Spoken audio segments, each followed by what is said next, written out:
Good evening, everyone. My name is Paul and I'm from Melbourne Law School. And welcome to, I think it's one of the first of the Meet Melbourne Online 2021 webinars.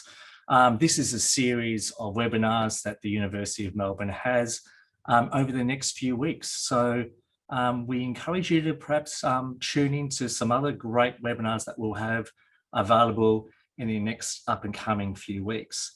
But today's webinar, we're going to talk about the Melbourne Juris Doctor, or the JD, or basically how to become a lawyer going through the University of Melbourne. And today is what we're going to be talking about.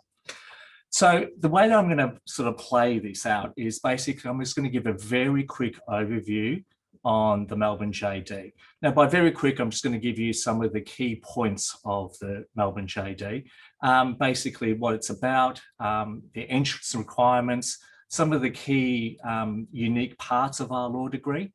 And then what we're then going to do is I'm going to introduce Isabella. And Isabella is our third year JD student. And I'm going to have a chat with Isabella about her time studying the Melbourne JD, what it's been like, and going through and talking about her thought processes coming from, I guess, from year 12 or high school into university and then across into the Melbourne JD, okay?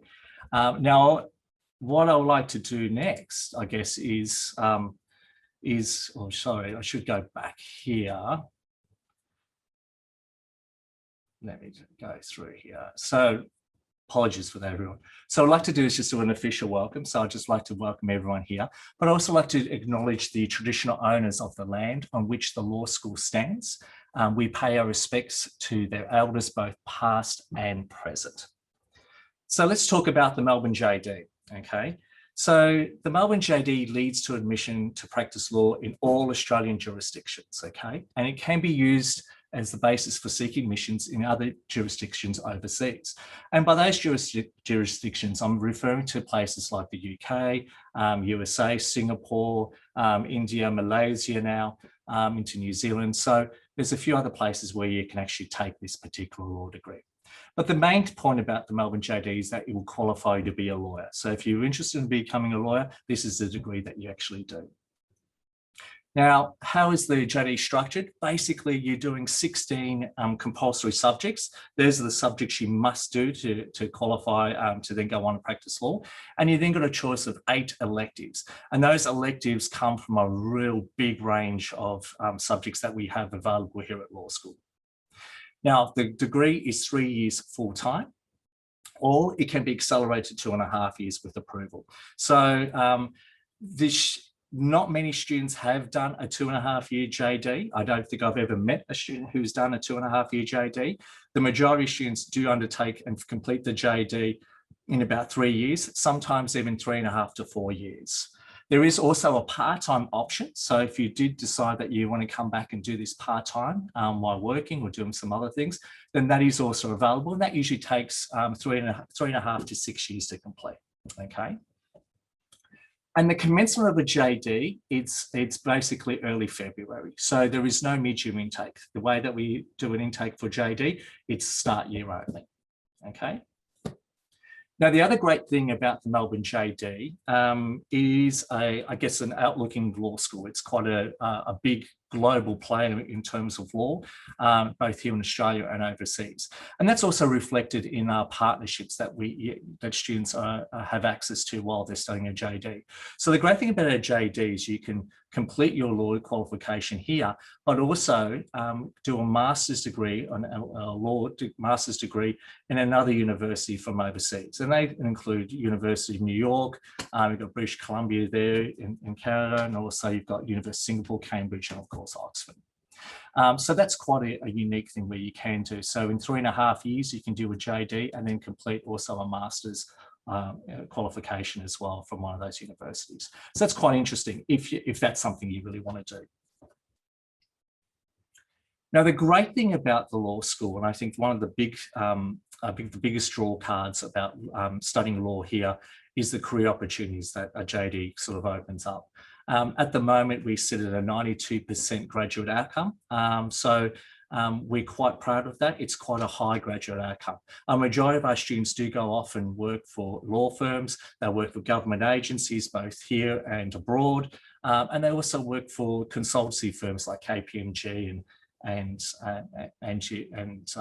all the other various sort of firms and consultancies out there as well, both here in Australia and around the world. Now, the reason why we also, or part of the reason why our students are so in demand is not only because we give a really good, robust legal qualification education. There's a whole bunch of other additional services that we do have that kind of help students prepare for the workforce. And these are just some of the things that we have here. So we do have like a lot of one-on-one support, including resume help and interviewing tips. We look at, we've got information on internships and volunteering where we can help set that up for you. We've got career presentations from employers and alumni so that you can sort of come in and meet people from various law firms, get those connections up and going. We have career fairs where law firms come in and they'll basically speak to our students and try to get them to apply for their law firm once graduating. We've got a great mentoring program where we match students with a mentor, and that mentor can be someone who is working in, he's usually alumni, and he's working in the legal industry, both at maybe law firms or perhaps even government agencies or something outside the law program. So that's just something there that, yeah, it's quite sort of important. There's that mentoring program. The great thing about that, you can have, regular catch-ups with your mentor. You can talk about, your career aspirations, your goals, about studying and those sort of things too, which is quite good. Got a work shadowing program, and we've also got a whole bunch of things like a Court of Appeal student observation program and things like that. So we have a lot of services that are geared towards preparing students for employment after they complete the JD. And that's quite important. I think it's quite an important part of our program. That's probably not seen as much, but it's definitely something that underpins our degree. Not only do we have those support services in those areas of career development and those sort of things, but students have the ability to actually undertake work for various clinics. And this is great for those students who really want to make a difference and perhaps use the law to probably help other people, help sort of make a difference in society. And some of the clinics that we have here, and this is just some of our examples, we have the Sustainability Business Clinic, we have Disability Human Rights Clinic, International Criminal Justice Clinic, we have legal internships, and also we have the MOS Tax Clinic as well. So these clinical education components really give you a very good hands-on type approach to sort of dealing with clients, looking at law, interpreting law, and putting what you've learned into practice. And that's something that's quite good there. Now let's talk about entrance requirements. Now, before I go to entrance requirements, I should also let you know that also you probably see on the bottom there is a chat box there, a Q&A. So please feel free if you have any questions to sort of pop them in the chat group, in the chat box down on the bottom of your screens down there. And what there is, there's a whole bunch of people both from University of Melbourne and Law School in the background there answering your questions. So if you have any questions, please put them in there, and we can attend those as we sort of go. And of course, then if you have any questions for our panel later on, you can sort of put those in there, and we can get to those later on as well. Now let's talk entrance requirements. Now, this is a spoiler alert for a lot of students. To do a JD, you can't come in and do a JD straight from high school. Okay, so this is something that a lot of people don't realise is actually a thing. With the Melbourne JD, you must do an undergraduate program first, and then you come across into the JD. Okay, so that's something that I just want to put out there for everyone to sort of notice, because not everyone is familiar with that. It's very different to an LLB program where you can come in straight into a law degree from high school. This is a little bit different, and I'm going to show you why. So basically, all applicants must hold an undergraduate degree in any discipline other than law, or for those people from overseas, a law degree from an overseas jurisdiction. So basically, our students come across, they'll come in, they'll finish their year 12, and they'll do a degree in, say, the arts, business, science. We have students who've done dance, music, design, a whole range of backgrounds and degrees. The great thing about a Melbourne Juris Doctor is that you can come across and do any degree first, and it doesn't have to, relate to law. It can be something that you're generally interested in and generally something that you want to study. You can spend 3 years doing that, and then once you're ready, then come across and study law with us with the Juris Doctor. Okay, so what usually happens is that you will need an undergraduate degree first, and like I said, any discipline. And then you come across and then you do the 3 years, which is a Juris Doctor. So all up, it's a 3-year program. Just to give you a comparison, a LLB program combined, say, with arts or science is usually about 5 years. So it's an extra year. But with the JD, you are doing a master's qualification. So it's actually a higher qualification too. So that's something to bear in mind too. So just for those playing at home, just remember, it is basically undergraduate degree first, then a JD, yeah? And we'll talk a little bit more about the benefits of that when we talk to Isabella, one of our students, and hear about her sort of particular story. Now, there's different ways to enter a JD. We refer to them as the general entry, which is for the majority of students.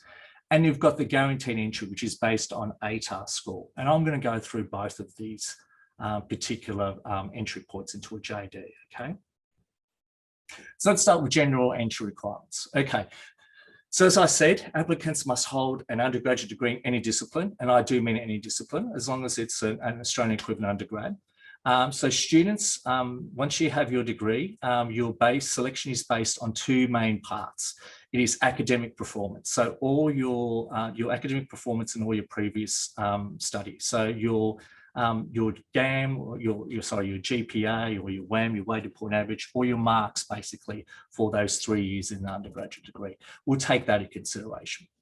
And we also take into consideration an LSAT, and that's basically an assessment that we get students to do.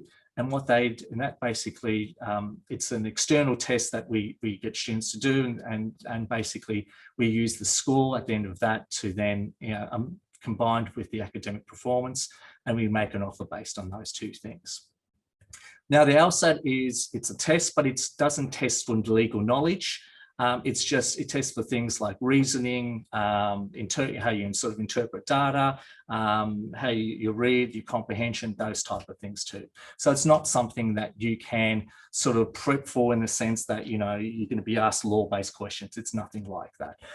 It is just, they ask general questions, and it's almost, and it just sort of tests and gives an indication of how you think or how you approach things.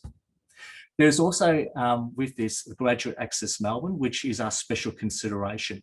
And we do encourage a lot of students to look at our Graduate Access Melbourne scheme and to sort of see whether or not there is I guess, a point there or a category that that is applicable to yourself. And then before you can sort of apply using that special consideration. And we do look at all Graduate Access Melbourne applications, as well as the LSAT and the academic performance as well.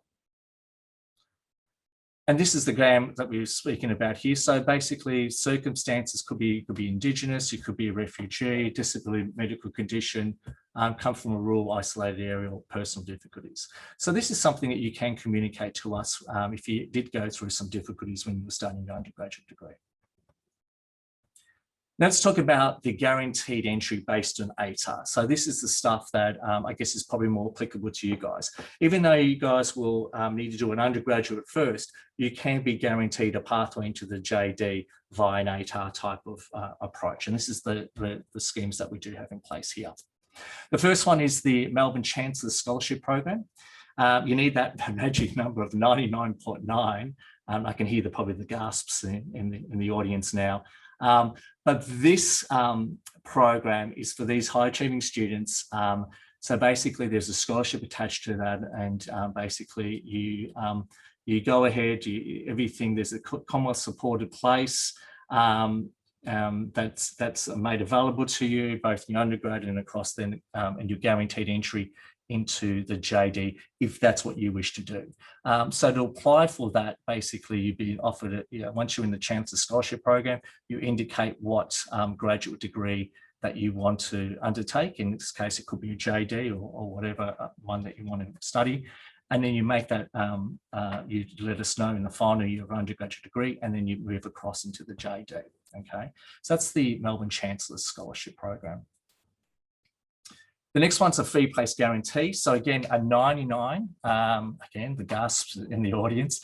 And if you get a 99 as your ATAR and you achieve at least 75% in your undergraduate study at the University of Melbourne, you'll be guaranteed an Australian fee-based place, okay?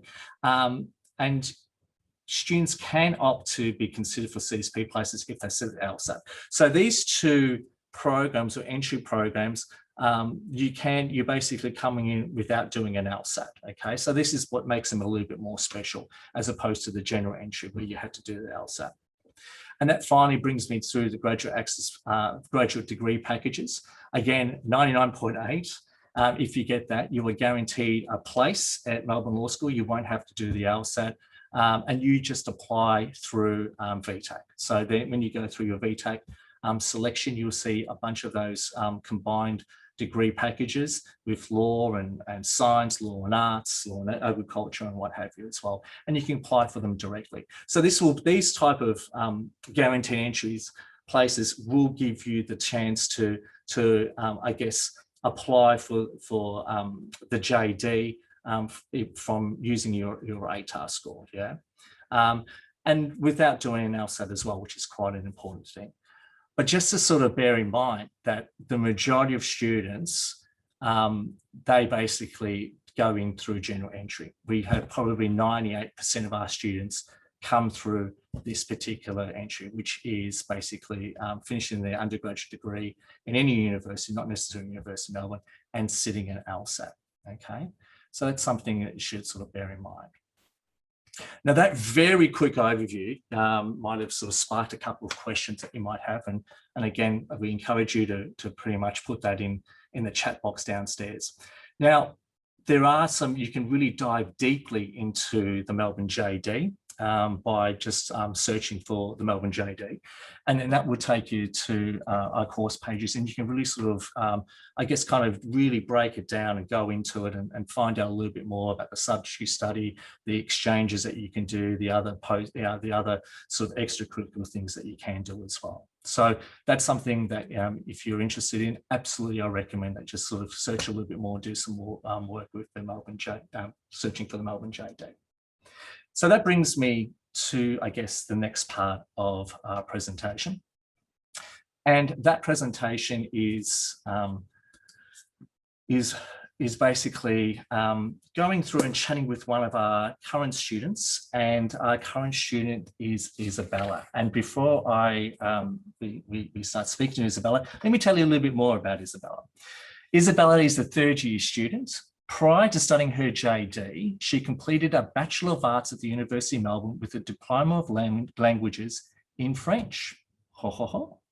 She is on the leadership team at the Melbourne University Law Students Society as the Director of Sponsorship. She currently works as a legal and research assistant to a Queen's Counsel, as well as a paralegal at IFM Investors. She is interested in international commercial law and cross-border litigation, with a particular focus on Asian legal systems. COVID permitting, she hopes to undertake an exchange to Shanghai, China, during her final semester of the JD. Welcome, Isabella. Hi, Paul. Good to be here. Likewise, thank you. I can hear the applause from home. Excuse me. So, Isabella, let's talk a little bit about yourself. Okay, so final year of the Melbourne JD.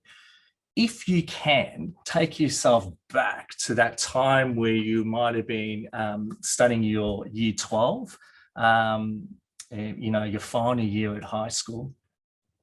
And what I want to kind of know is basically, is this when you decided to study law? Was law something that you kind of always knew you wanted to do? Or was this something that was, I guess, a decision or choice that came in perhaps a little bit later or anything like that? Can you tell us a little bit something about that? Yeah, sure thing. Thinking back to Year 12 was definitely a long time ago. But I do very vividly recall, I think I've always had an interest in law, and it's ever since high school as well. But I do remember grappling with the decision of whether or not to do the JD at Melbourne and kind of do my undergraduate degree first, and then wait until a postgraduate degree, or jump straight into a law degree after high school. Um, but I chose to do an undergraduate degree and defer the JD to my postgraduate. And I don't regret that at all. I think coming out of high school, jumping straight into law can be quite intense. And I found doing an undergraduate degree actually was quite valuable for me in terms of actually, learning the skill sets that I have now, and that I think sets you up well for the JD. So yeah, I mean, I think pursuing law in itself, I think I was always an all-rounder at school. And I was particularly attracted, to the career opportunities that law could offer insofar as it's a very versatile and adaptable degree. Law pervades pretty much every industry, and careers in law can span both the private and public sector. So JD seemed like the best option, especially in Melbourne Law School. I think the reputation of the Melbourne Law School really does live up to the expectations. I guess through two things, to be honest: the opportunities that you can essentially be engaged with as a student, as well as the caliber of students and teachers that you're exposed to. I think before COVID and everything, the international opportunities at JD were definitely the biggest highlights. And I actually got the opportunity to travel to Shanghai for 2 weeks to study economic and business law, which was fantastic. But I also had friends who did exchanges in the States and Europe, and it's a very rich experience to complement your JD with an experience in another jurisdiction. And secondly, the caliber of students and teachers at the Melbourne Law School is really unprecedented. I think, you're in this really driven environment. All your teachers are either academics or, acclaimed legal practitioners. And some of the people I've met at law school have, just been one of my, the best friends. And I think being this really rich environment has definitely been, the best thing about the JD. That's great, Isabella. Now, I guess the big point here is like, I know a lot of students are probably sitting at home going like, but why did you, if you could do law straight away, like an LLB straight out of high school, why wouldn't you just do that? And I think this is a question I guess we get asked a lot. Like, if I can go off and do an LLB at another university straight from high school, why wouldn't I do that? And I think you talked a little bit more about those. I guess it's the lecturers, that sort of caliber and all that kind of stuff, and the teaching experience, which is I guess quite important. But for you, what was that something that you were sort of thinking about too? Was this something that you were going, well, I could do law, or maybe you couldn't do law? I guess I'm not too sure. This is where I'm kind of reaching out to you here. Is this like, if you had the opportunity, why didn't you sort of take it if you could do an LLB? Was it because like you did an arts degree? Was that something that you wanted to do first and really immerse yourself in that? What was the reasoning for that? Yeah, for sure. I mean, I think, to be honest, I think I was a little bit scared, and I don't think I was prepared to do the JD, if I'm honest. I think, I was lucky because I knew someone who actually went through the JD, and from her experience, it seemed very intense, and it is quite intense. And I think coming straight out of high school, I don't think you're in a position. I mean, you could definitely do well, and I definitely have friends who have done an LLB and are in amazing careers now. But I do feel like the skill sets that you learn in your undergraduate degree, specifically the writing and reading skills that are integral and foundational at law school, that's not something you can learn, and I don't think has matured when you're in high school. I do think those 3 years of doing your undergraduate degree, really does kind of shape how you essentially learn, which I think is quite important at law school. But beyond that, I think, to be honest, out of high school, I didn't really know what I wanted. And I think actually doing an undergraduate degree really does give you the breathing space to actually figure out what you want to do. And I think the more, the more I kind of went through my undergraduate degree, the more I realized that law was something I definitely wanted to pursue, as opposed to, end of year 12, where I was kind of entertaining the idea, but I wasn't that certain. I was definitely certain by the time I finished my arts degree. And I think that definitely set me up well for JD. Well, that's a great answer. It's a great insight as well. And I think this is the thing. I think a lot of students, look, there might be, the law thing might be there in the back of the mind, and it's sort of simmering on the back stove there while they're kind of thinking, well, you know what, I like it, I want to do it, but there's something else I want to do, be it a science degree or in your case, an arts degree, or a business degree or whatever. You want that 3 years to be you, to explore, to explore things and do things, immerse yourself with that. Because you've got the law simmering in the background on the stove there. And I guess then once you do your bit and you're ready, you can then come back and then come back to that law section there as well. Yeah, and just to add on that, I think it's actually, really cool at the moment where, you're in this environment where everyone has done an undergraduate degree. So you are exposed to people who have such varied backgrounds. I have so many friends who went from science and psychology and music all the way to commerce. And it creates this more nuanced environment where, you're not all just from high school. You actually have a lot of lived experiences. A lot of people in the JD are actually mature age students as well. So you actually have people who've been in the workforce, whether that's government or consulting, for a couple of years, and they've decided to actually pursue the JD afterwards. So I think being in that really diverse environment is really quite valuable, and yeah, an amazing experience. Which I guess segues nicely into my next question. And I think this is probably what a lot of people want to know. It's what's it like studying the JD? Like, there are rumors, like, and they're true rumors, it is a tough degree to do. It's one of the most challenging degrees you can do with qualifications to be a lawyer. But I guess a lot of people want to know, like, what's it actually like? Like, you hear these stories about law school and the intensity of it all, but what's it actually like to study a JD?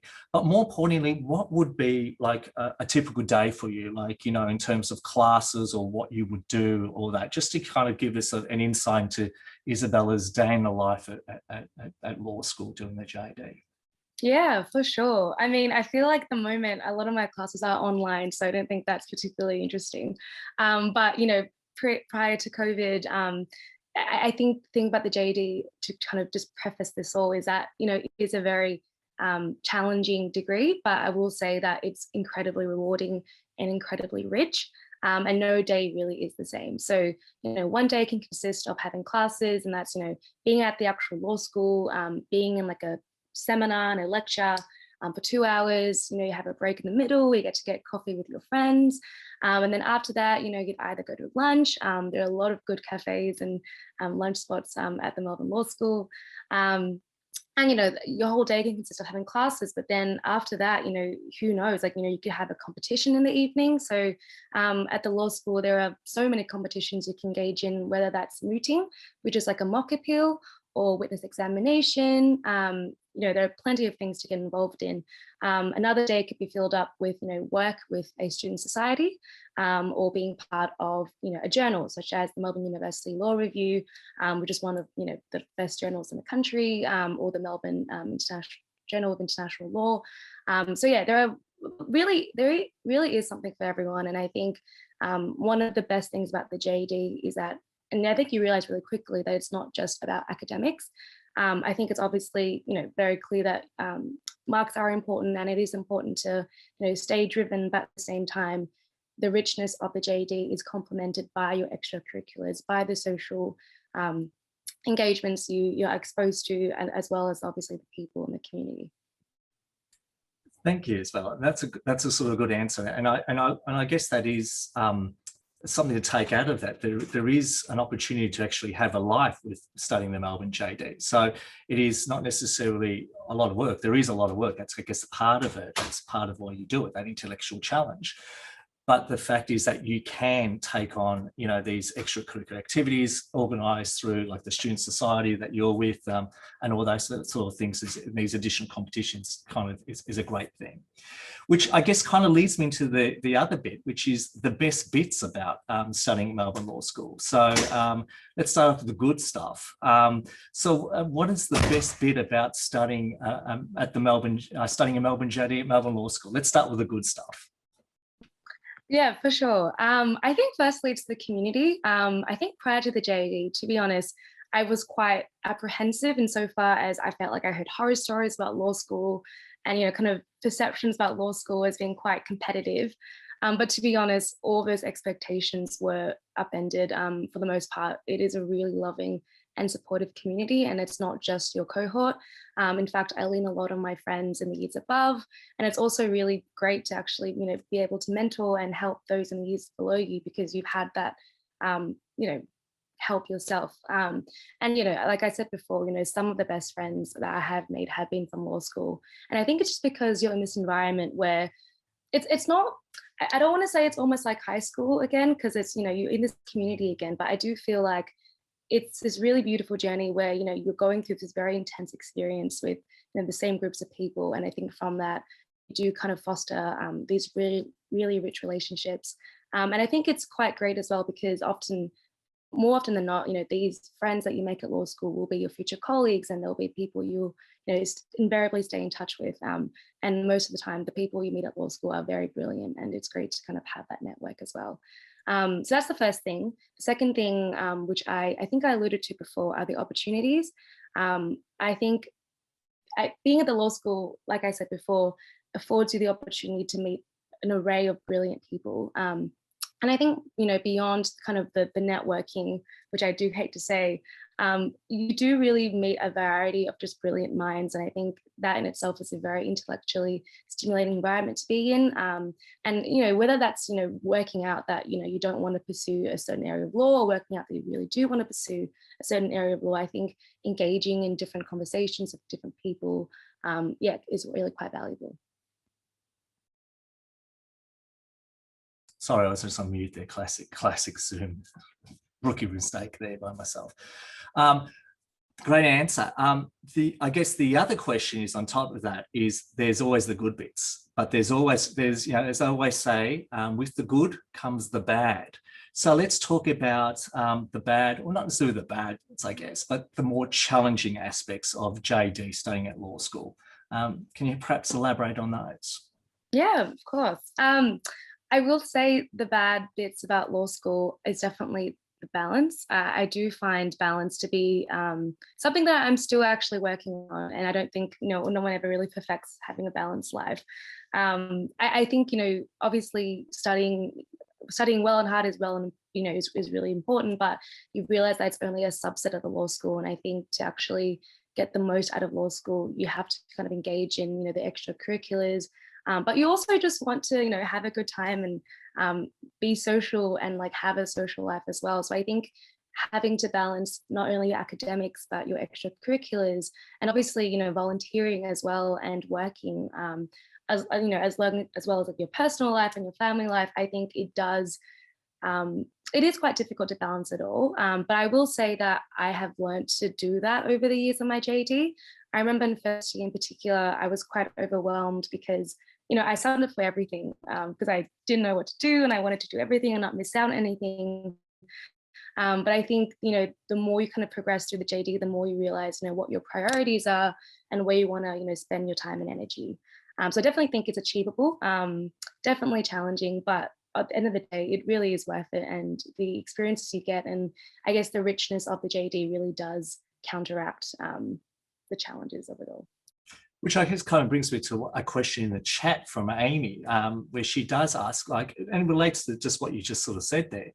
It's how do you manage school with both law jobs you have? Because you've got these other great opportunities that you're doing, but as you're sort of saying, you did mention you're still trying to work it out. But is there a secret? Like, you've got two great sort of jobs that you're doing plus studying.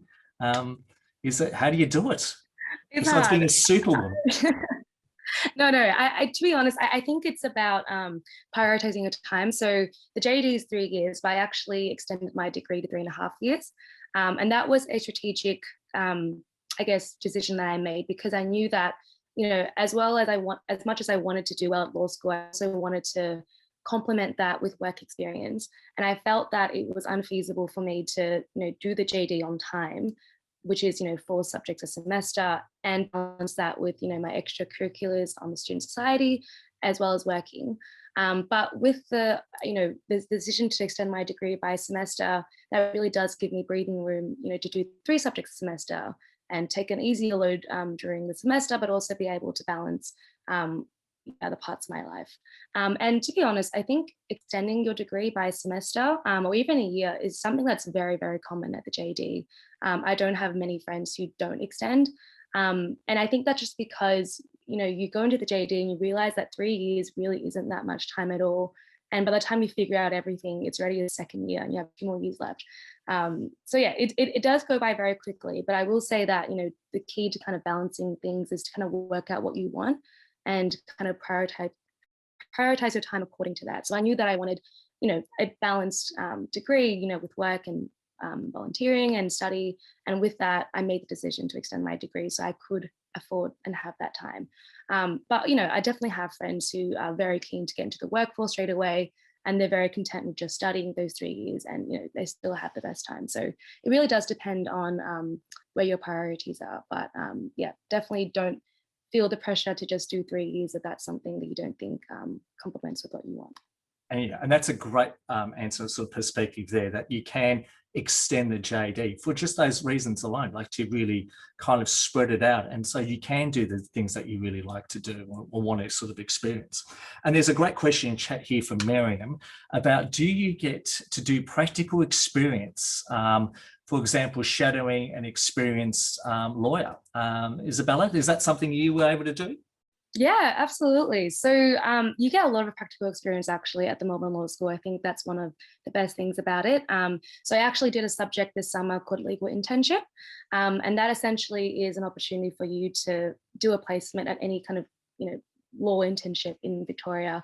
So I did mine at the Victorian Ombudsman, which was absolutely fantastic. That was my first time being exposed to kind of law in, a public body, especially in the government. But beyond kind of internships and placements, there's great mentoring programs at the law school. So I'm currently in the MLS mentor program, where you're actually paired with someone in essentially a practitioner based on essentially your mutual interests. So I'm interested in commercial law, and I've been paired up with a commercial lawyer. But I have friends who are very big in human rights, and they've been paired with brilliant lawyers as well. So, and with those opportunities, you actually get to meet up with these lawyers and mentors, and actually get to go to the workplace and get to kind of shadow them if you'd like as well. I remember my first year, I had a mentor who was a partner at a law firm. And I was lucky to actually go into the office and see what a law firm actually looks like, because I had no idea. So you definitely do get an array of great opportunities at the law school to, I guess, complement your studies with also practical experience and exposure to the industry. It's a great answer, and thank you for asking that too. It's a really good sort of question about that whole mentoring, shadowing sort of thing, and being able to go to a law firm and then seeing what they actually do and how it works. I guess my question is it like Suits? Is it really like I wish it was. I wish it was. Without the glamour, Correct. Well, I guess sort of before we sort of wrap up, because we are running out of time, and I'm quite conscious that we have just probably a few, I guess a few moments left, or a few minutes left, I think. We've got one question here from Zoe. How many hours a week would you spend in class completing schoolwork? So that's a good one. Like, how much do you have to put in, I guess, and how much hours in the class do you actually do? That's a great answer. Thank you. Yeah, for sure. So with your core subjects, so with the JD, you have to do 11 core subjects. And with those subjects, they're essentially 2 hours a week, and there are 2 classes, if that makes sense. So it's like 4 hours a week for every core subject that you do. But with the elective subjects I've done, they're generally 3 hours once a week. So at the moment, my hours kind of average to 8 or 10 hours a week this semester. But obviously, it varies according to, your subject load, right? Like I did a lot of subjects in the summer and the winter as intensives, and that actually helps to kind of ease the burden of doing a full load during the semester. So I think the beauty of the JD is that it's actually quite flexible insofar as you're able to actually tailor, subjects to your needs. And, we have a really great support services at the law school, and actual people who can actually guide you through the prerequisites of different subjects, and whether or not you need to do them a certain year, because there are some subjects you can delay to the year, the succeeding year. And yeah, it's quite flexible, which is really great. And we should just also, I guess, point out that, even though you do that certain amount of class hours, there's a lot of reading and prep work and stuff that goes in before and I guess after as well. So let's not beat around the bush on that one. So even though there might be 8 hours, a week, people might be sitting at home going, 8 hours a week, that's not a problem. But I guess it is that whole prep stuff, because as I think most people know, law degrees, it's all about reading and, getting on top of precedents and all sorts of things like that. So in terms of the pre stuff to your extra subjects, how many hours would you do in terms of like reading and all that per subject a week? Just a ballpark figure would be fine. I don't want to scare anyone. Oh, that's okay. Like we all can be, we're all grown-ups here. We can be scared. It's a lot. I don't know if I can quantify it, but I do find that, after a working day, 9 to 5, I will be studying until 11 or so. But I will say, just to ease any anxiety, it does get easier. I do remember my first year, I did struggle with just like learning how to understand and learn the law. I think actually understanding the law requires a specific skill set, and it's something you actually develop as you kind of progress through the JD. So you definitely get better at learning, and you get better at reading. You get more efficient at, reading through a judgment. You work out exactly, what to look out for, as opposed to reading the whole thing and getting lost and, wasting time essentially. It's a lot of work, but I will say that it does get easier and it does get more manageable to work through. And now, like, I find that my system of learning is definitely way more efficient than, what I did in first year. And that was purely because through experience and through time, and you realize how you learn and how you best learn essentially. Right. Thank you for that, Isabella. Now, just lastly, our last question before we have to sign off, because it brings us to the end of the webinar. I guess the last bit is some advice about to those students listening at home who are thinking about doing a JD down the track. And they're sort of thinking, yeah, okay, this sounds great. If the opportunities are fantastic, what, great career. I'm going to be intellectually challenged. I'm going to be able to make a difference with this qualification. For those who are thinking, okay, I'm going to do my undergrad and then I'm going to commit to a JD. What's your advice to those students that want to undertake a JD? Yeah, I think, well, firstly, definitely do it. I would highly encourage anyone who has a slight interest in the law to definitely do the JD. It's definitely been one of the best decisions I've ever made. It's honestly just made my life so much more rich. And it's definitely, the most intellectually stimulating thing you ever do. And the opportunities that do come out of the JD are really quite immense. I will say though that, to do well in the JD, I think you do have to have a genuine interest in the law. So definitely do your research, make sure that law is something for you, because it really is a big time commitment, a big a financial commitment. It is 3 years minimum. So I definitely, make sure that you really are set on doing the law and have a genuine interest in it. Otherwise, I think it is quite difficult to stay motivated. So yeah, definitely research. And that being said, though, I do feel like, if you are lucky enough to know anyone in the JD or, has done law, definitely reach out and talk to people as well, actually get the gauge of, what it actually is like. I think the fact that you're here tonight is a great indication of you doing that research already. So definitely keep going. I will say, though, it is challenging, but the best thing I think is to stay open-minded as well. I think the perception of the JD and often with law is that it's all about corporate law, when in reality, there are so many possibilities that do extend beyond the corporate sphere. I've had friends who've graduated from the JD who are working, at the UN or, in consulting and investment banking.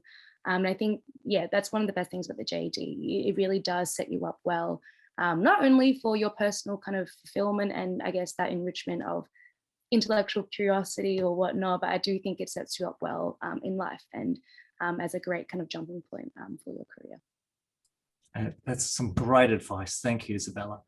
Isabella, thank you once again for joining us and sharing your experience with doing the JD here at Melbourne Law School. And we really do appreciate it. I certainly appreciate it anyway.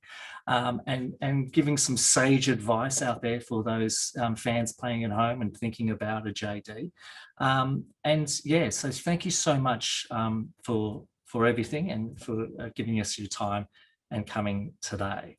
Thank you. And I also want to thank everyone playing at home as well, or tuning in from home, taking the time to listen and hear about the JD. And as Isabella was sort of saying, it is a challenging degree, but it's one of those degrees is that if you really want to make a difference in life, you want to be pushed intellectually and you want some strong career outcomes at the end of it, then absolutely a JD is something that should be in the mix for you.